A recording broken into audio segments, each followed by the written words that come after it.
Assalamualaikum warahmatullahi wabarakatuh. Kepripun kabaripun sederek-sederek. Muga-muga tansah sehat walafiat seger kewarasan.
Gulma adalah tumbuhan atau tanaman liar yang tidak dikehendaki yang dapat menjadi pesaing dan mengganggu pertumbuhan tanaman pokok.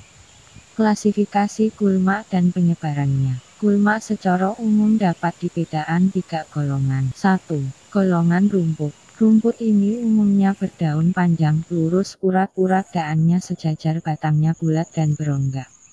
2. Golongan teki. Tumbuhan ini hampir serupa dengan rumput, bedanya adalah daannya berjajar 3 dan batangnya berbentuk segitiga serta tidak berongga. Kerap kali mempunyai rizoma yang berbeda-beda bentuknya sesuai dengan fungsinya, yakni untuk penyimpanan makanan dan untuk pembiakan. 3. Golongan berdaun lebar. Tumbuhan ini umumnya berdaun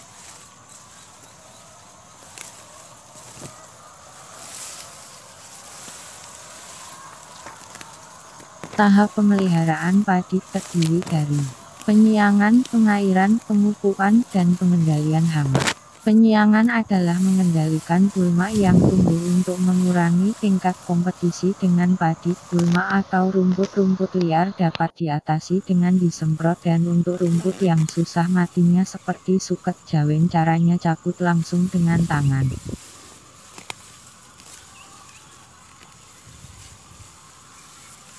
Penyebaran gulma dapat terjadi melalui benih yang terkontaminasi dengan biji gulma dan perantara hewan yang membawa biji dalam saluran pencernaan atau bulu dan kotorannya, dan melalui pupuk kandang yang kurang matang, dan melalui sisa tanaman waktu panen, khususnya yang dilakukan dengan mesin, dan penyebaran melalui angin. Pengendalian gulma kimiawi dilakukan dengan menggunakan herbisida baik yang bersifat kontak maupun sistemik. Penggunaan herbisida harus memenuhi kriteria 5 tepat, yaitu tepat jenis, tepat sasaran, tepat dosis, tepat waktu, dan tepat caranya.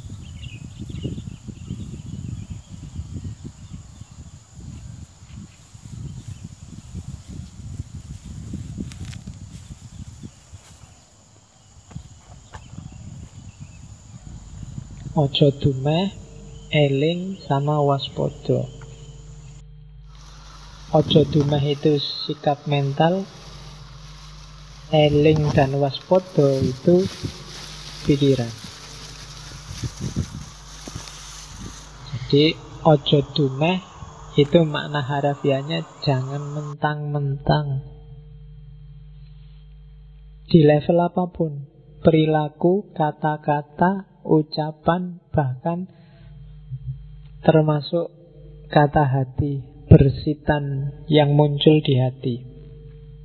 Jangan mentang-mentang, ojo dumeh.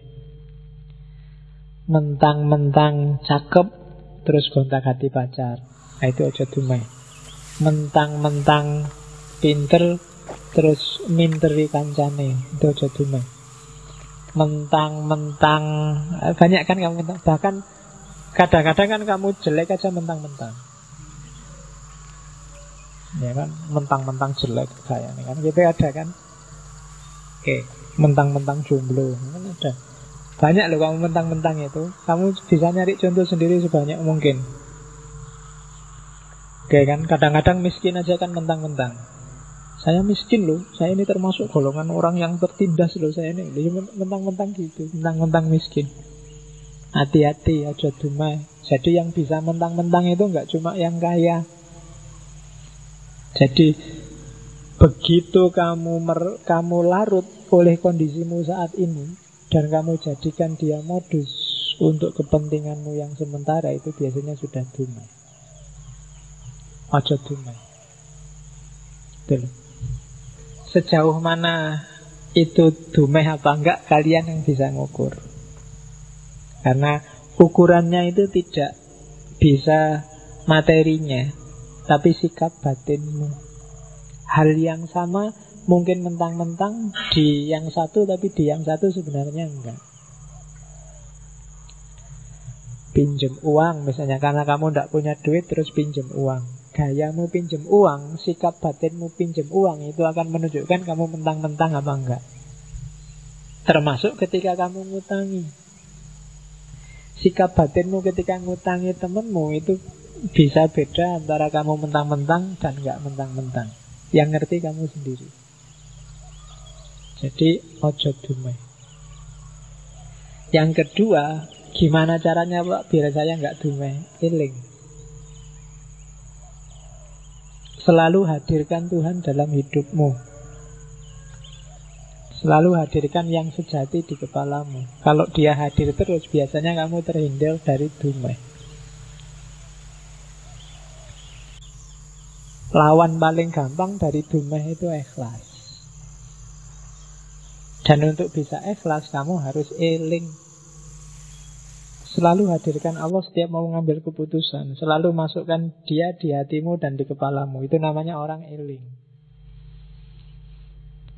Eling itu kalau dalam konotasi Jawa tidak sekedar kamu ingat dia ada, tapi dia berpengaruh dalam hidupmu.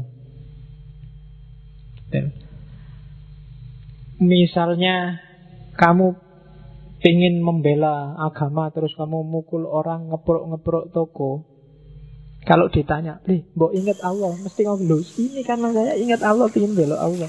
Tapi itu ingat dan bela Allah hanya di mulut. Allah tidak hadir dalam hidupmu, karena nggak mungkin Allah semacam itu. Ketika kamu mencaci maki misalnya, apalah orang yang nggak cocok alirannya sama kamu.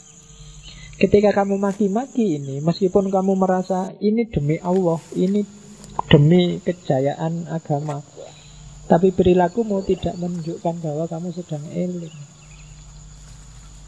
Karena kalau kamu eling, kamu tidak mungkin berani maki-maki, kamu tidak mungkin berani mukul-mukul, tidak mungkin berani melecehkan orang. Kamu akan malu.